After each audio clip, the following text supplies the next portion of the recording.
Welcome back to Grammar Fundamentals for the SAT. This is Chapter 1, Lesson 2. Last time, we met the noun, the naming word, and sorted nouns into concrete and abstract.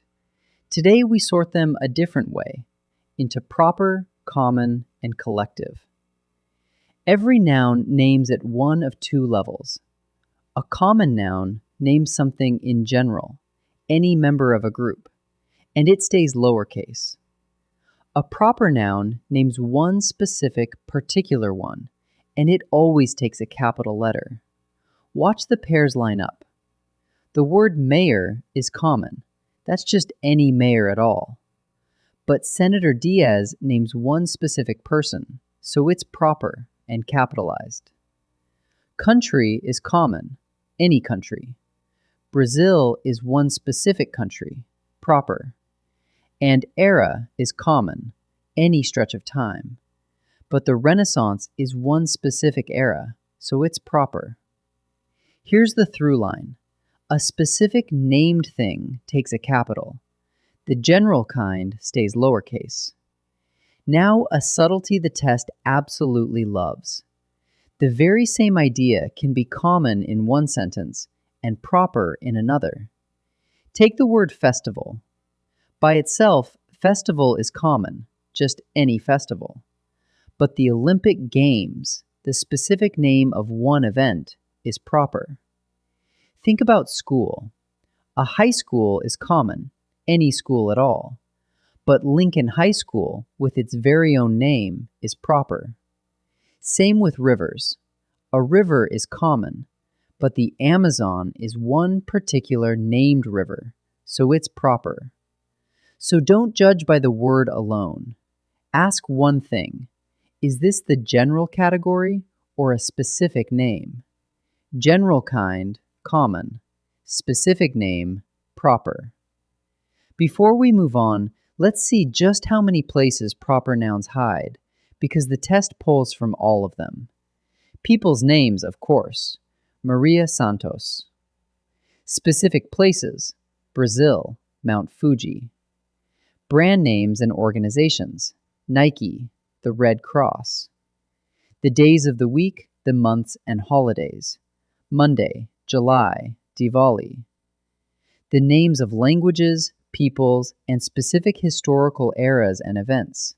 Spanish, the Inuit, the Renaissance. All of those are specific named things, so every one of them is capitalized. But here's a classic trap. The seasons. Spring, summer, fall, and winter are common nouns, so they stay lowercase. Now the third special type, and it's a useful one, the collective noun.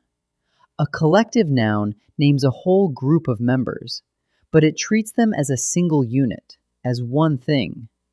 Picture a team, a committee, a jury. Each one is many people gathered into one word.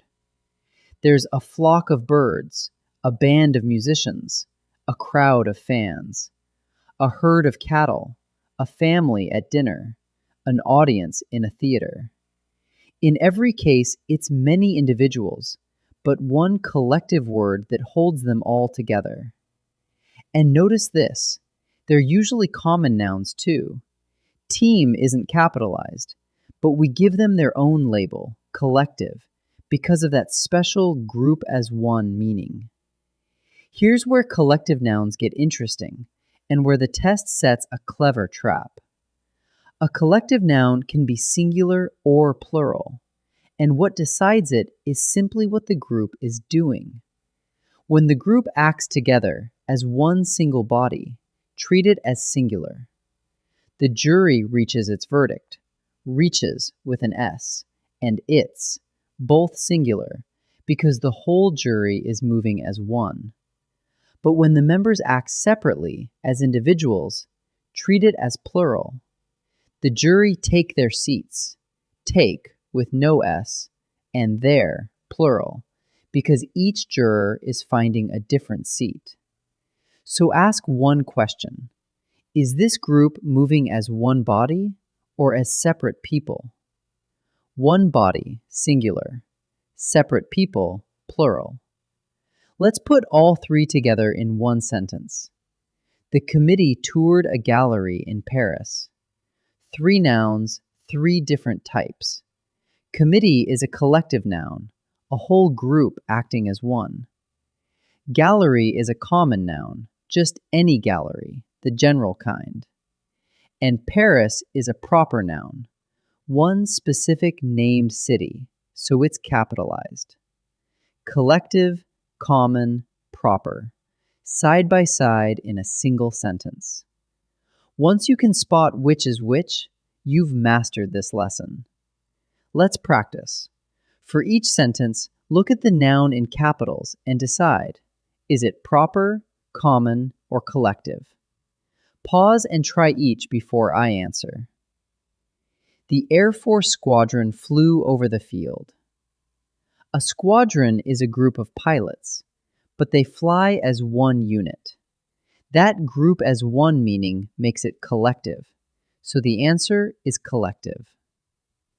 The festival known as the Olympic Games began in ancient Greece. Olympic Games is the specific capitalized name of one particular event. That makes it a proper noun, so the answer is proper. They held competitions in music, oratory, and theater. Here, theater isn't a specific named place. It names an art form in general. No capital, no group. So the answer is common. 3 more. Watch carefully. Some of these look alike.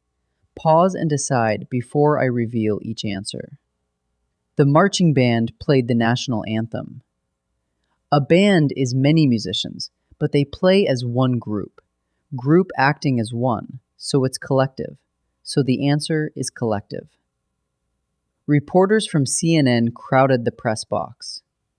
CNN is the specific capitalized name of one particular network. That's a proper noun, so the answer is proper. The host city spent years preparing its venues. Notice it says the host city, not a named one like Tokyo or Paris. It's just any city, the general kind. So the answer is common. Let's bring it home. A common noun names any one in general and stays lowercase.